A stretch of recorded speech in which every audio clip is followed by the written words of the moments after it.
գնաց լեփլեցունը վագոնի մեջ մի մարդ կանգնում եւ ասում է Հիսուսը շուտով գալիս է, պատրաստվեք, Տերը ուզում է կպնի ամեն մեկիդ եւ մի կին իր երեխայի հետ նստած է լինում, երեխան մոտ 11 տարեկան է լինում եւ բացականչում է այստեղ մի խոսակ քո Հիսուսի մասին, դա սուտ է, Հիսուսը չկա, գնա ուրիշտեղ խոսա, ես չեմ ուզում լսեմ, սա հասարակական վայր է, ես տոմս եմ արել հանգիստ գնամ, դու չպետք է խոսաս։ Եվ այդ մարդը իհարկե նա նույնպես ցավ է պատճառում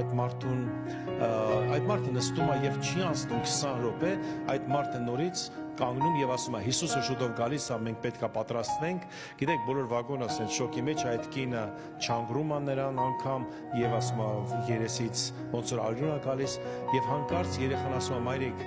մի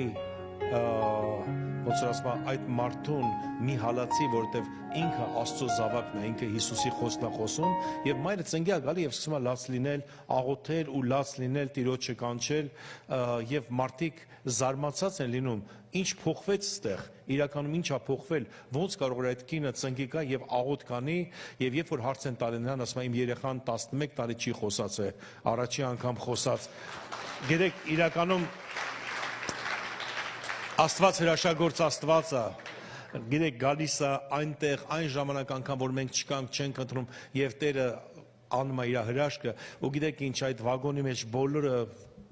փոխվում են եւ դառնում է ոնց որ ասած աղոթքի վագոն է դառնում։ Փառք Աստծո այդպիսի վկայությունների համար, որ մենք ունենք մեր կյանքում։